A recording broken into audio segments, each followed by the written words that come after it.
दोस्तों, भगवान विष्णु और माता लक्ष्मी वैकुंठ में विराजमान थे। तब माता लक्ष्मी ने भगवान विष्णु से पूछा, हे नाथ, आप तो तीनों लोकों के स्वामी हैं।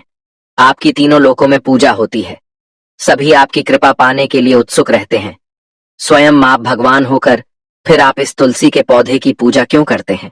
क्यों नित्य सुबह सुबह हर रोज तुलसी को जल चढ़ाते हैं? मैं इस तुलसी के पौधे के जल चढ़ाने के महत्व को जानना चाहती हूँ। माता लक्ष्मी की बात सुनकर भगवान श्री हरि ने कहा, हे देवी, तुलसी साक्षात तुम लक्ष्मी का ही स्वरूप है। तुम्हारा ही तुलसी अंश है, इसलिए मुझे तुलसी प्रिय है। आज मैं तुम्हें तुलसी का महत्व बताता हूँ। तुलसी की रोजाना पूजा करने के कई फायदे हैं और तुलसी को जल चढ़ाने के मात्र से ही मनुष्य के कई पाप नष्ट हो जाते हैं। तुलसी को जल देने का महत्व बताने से पहले मैं आपको एक बहुत ही पवित्र कथा सुनाता हूँ। इस कथा के माध्यम से आपको आपके सारे प्रश्नों के उत्तर मिल जाएंगे। इसलिए देवी, आप इस कथा को ध्यान से सुनना।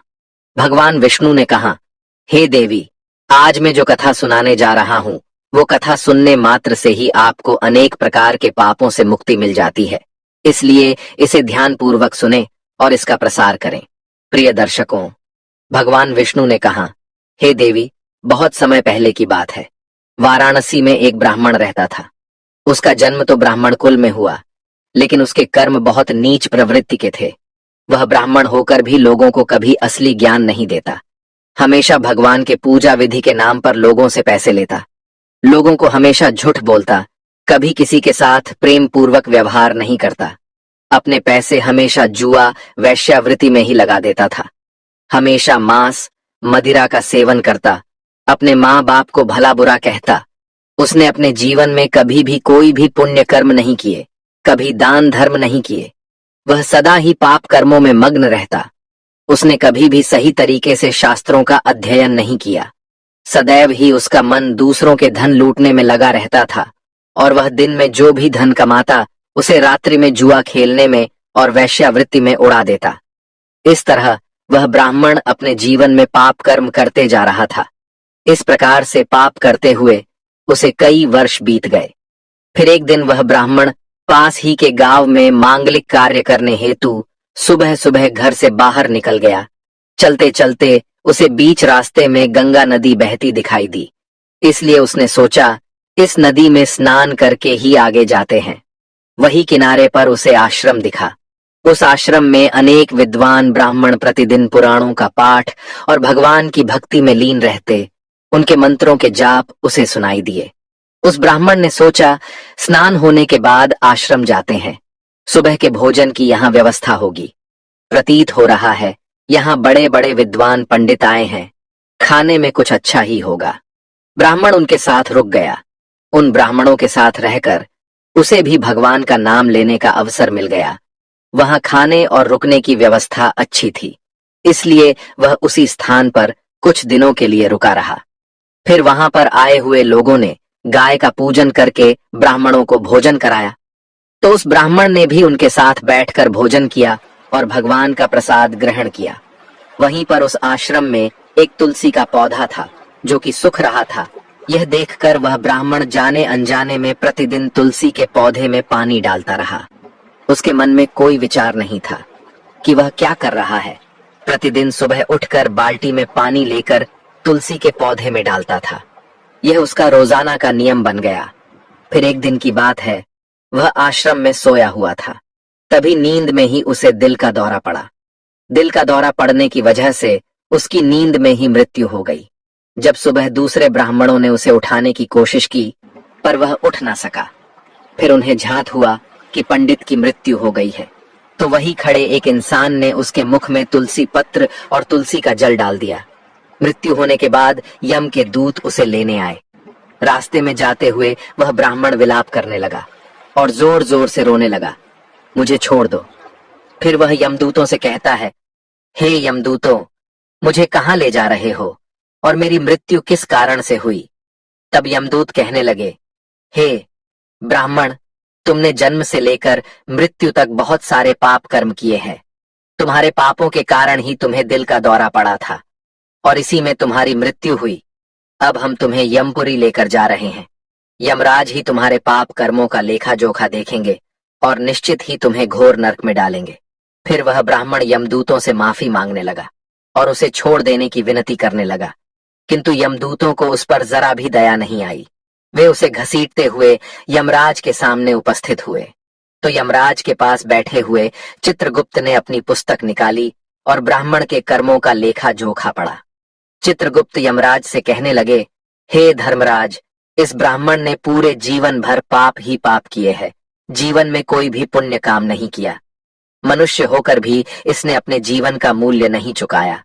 यह घोर पापी है, इसे नरक में डाल दिया जाए। फिर यमराज कहते हैं, हे यमदूतों, जीवन भर पाप करने वाले इस ब्राह्मण को उठाकर ले जाओ और नरक में डाल दो। यमराज का आदेश मिलते ही वे यमदूत उस ब्राह्मण को लेकर नरक की ओर चल दिए। ब्राह्मण को पीटते हुए नरक में ले गए। वहां ले जाकर उसे खोलते हुए तेल की कढ़ाई में डाल दिया। परंतु जैसे ब्राह्मण को खोलते हुए तेल की कढ़ाई डाला तो वह तेल एकदम से ठंडा और शीतल हो गया। इस घटना को देखकर यमदूत को बड़ा आश्चर्य हुआ। ऐसा उसके साथ पहले कभी नहीं हुआ। इस आश्चर्यजनक घटना को देखकर यमदूत जल्दी से दौड़ता हुआ यमराज के पास पहुंचा। यमदूत को देखकर यमराज ने कहा, हे यमदूत, क्या बात है, तुम इतने घबराए हुए क्यों लग रहे हो?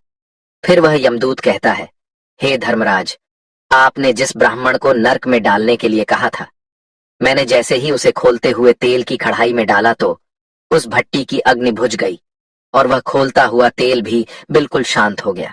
ऐसा कैसे हो सकता है धर्मराज? फिर यमराज कहते हैं, हे यमदूत, यह तो बहुत बड़ी विचित्र घटना है। ऐसा तो यमपुरी में पहले कभी नहीं हुआ। यमराज सोच ही कर रहे थे, तभी वहां पर नारद मुनि प्रकट हुए। नारद मुनि को देखकर यमराज बहुत खुश हुए और उन्हें प्रणाम करते हैं। फिर यमराज नारद मुनि से कहते हैं, हे मुनिवर, आप उचित समय पर आए हैं। हमने अभी अभी एक अत्यंत पापी ब्राह्मण को नरक में डाला है, किंतु नरक के गर्म तेल की कड़ाई में उसे गिराते ही अग्नि की ज्वाला बुझ गई, खोलता हुआ तेल शांत हो गया। तब नारद मुनि ने यमराज से कहा, हे यमराज, आपने जिस ब्राह्मण को नरक में डाला है वह नरक में डालने योग्य नहीं है, क्योंकि उस ब्राह्मण के द्वारा जाने अनजाने में ही ऐसा कर्म हुआ है जो इसकी सजा माफ करने वाला है। जो मनुष्य पुण्य कर्म करने वाले लोगों की संगति करता है उसे भी उस पुण्य का थोड़ा हिस्सा मिलता है।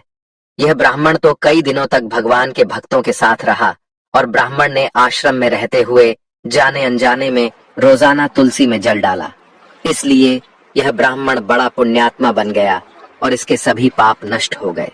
यह ब्राह्मण अब स्वर्ग जाने का अधिकारी बन गया है। इस ब्राह्मण ने अनजाने में ही इतना पुण्य कमाया जो मनुष्य कई जन्मों तक प्राप्त नहीं कर सकता। इसलिए हे धर्मराज, आप इस ब्राह्मण को नरक में ना डालो। इसकी सिफारिश स्वयं भगवान विष्णु ने की है। इसके पापों के लिए इसे केवल इतना दंड दो कि इसे सभी नरकों का दर्शन कराओ। नारद मुनि की बात सुनकर यमराज को समझ आया। यमराज अपने यमदूतों से कहते हैं, यमदूतों, इस ब्राह्मण को ले जाओ और सभी नरकों का दर्शन कराओ। फिर यमदूत उस ब्राह्मण को ले जाते हैं, सभी नरकों का दर्शन कराते हैं। भगवान विष्णु ने कहा, देवी, इस प्रकार से यमदूत उस ब्राह्मण को सभी नरकों का दर्शन कराते हैं और उसे स्वर्ग लोक में स्थान दिलाते हैं। भगवान विष्णु कहते हैं, हे देवी, वनस्पति में मुझे तुलसी सबसे प्रिय है, मास में मुझे कार्तिक मास और तिथि में मुझे एकादशी तिथि प्रिय है। इसलिए जो मनुष्य रोजाना तुलसी की पूजा पाठ करता है, तुलसी को हर रोज जल देता है, वो मनुष्य मुझे सबसे अधिक प्रिय है। उस मनुष्य की कभी भी दुर्गति नहीं होती, वह मनुष्य कभी नरक में नहीं गिरता। जिन घरों में तुलसी का पौधा सदैव हरा भरा रहता है, उस घर में सुख शांति और समृद्धि बनी रहती है। ऐसे घर में मेरी सदैव कृपा बनी रहती है। भगवान विष्णु कहते हैं, देवी, मेरी पूजा में और मुझे चढ़ाए जाने वाले भोग में तुलसी के पत्र अवश्य होने चाहिए, क्योंकि तुलसी के पत्र के बिना मैं किसी भी प्रकार का भोग स्वीकार नहीं करता। इसलिए प्रत्येक घर में तुलसी का पौधा अवश्य होना चाहिए। अगर आपके घर में मे तुलसी का पौधा है तो शांति और समृद्धि के लिए तुलसी को लाल रंग की चुनरी अवश्य चढ़ानी चाहिए। और ध्यान रखें, तुलसी केवल एक पौधा नहीं है, वह एक देवी है, विष्णु की पत्नी है। इसलिए तुलसी को चुनरी अवश्य ही चढ़ाएं। इससे पति पत्नी में प्रेम और विश्वास बढ़ता है। पति पत्नी का दाम्पत्य जीवन खुशहाल बना रहता है। घर में रहने वाली महिलाएं सदा सुहागन और सौभाग्यशाली रहती है। हर वर्ष तुलसी का विवाह अवश्य करना चाहिए। इससे मनुष्य के दुखों का अंत होता है और सांसारिक जीवन सुख में बीतता है। भगवान विष्णु कहते हैं, देवी, तुलसी के पौधे के पास अपने मुख से कभी अपशब्द ना बोले।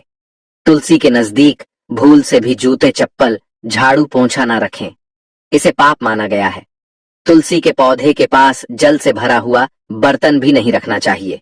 जिस स्थान पर तुलसी का पौधा होता है उस स्थान को हमेशा ही साफ रखना चाहिए।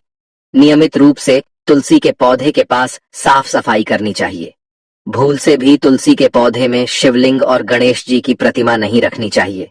साथ ही तुलसी के गमले में अन्य किसी भी प्रकार का पौधा लगाना अशुभ माना जाता है।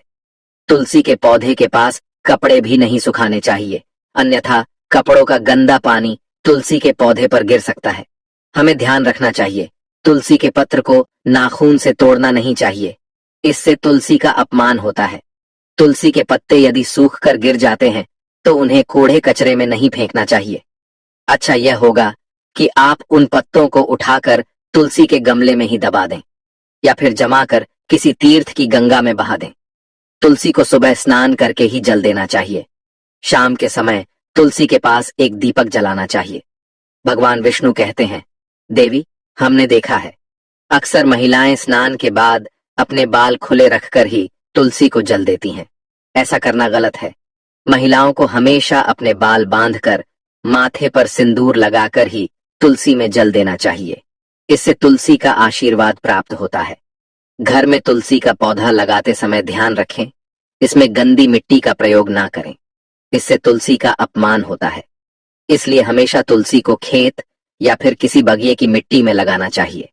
तुलसी का पौधा कभी भी गंदे स्थान पर नहीं रखना चाहिए, जैसे कि बाथरूम के पास तुलसी के गमले को कभी भी नहीं रखना चाहिए, अन्यथा गंदा पानी तुलसी के पौधे पर गिर सकता है और यह बहुत अशुभ होता है।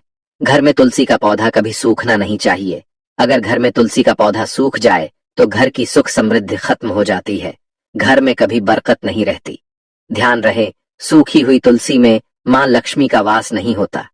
भगवान विष्णु कहते हैं, शास्त्रों के अनुसार मासिक धर्म के दौरान महिलाओं को तुलसी के पौधे में पानी नहीं डालना चाहिए और तुलसी को स्पर्श भी नहीं करना चाहिए।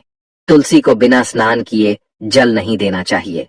पैरों में चप्पल पहनकर तुलसी को जल नहीं देना चाहिए। तुलसी को जल देते समय ध्यान रखें कि वह जल आपके पैरों पर ना पड़े, इससे तुलसी माता का अपमान होता है। भगवान विष्णु कहते हैं, नित्य तुलसी के दर्शन से मनुष्य को स्वर्ग की प्राप्ति होती है।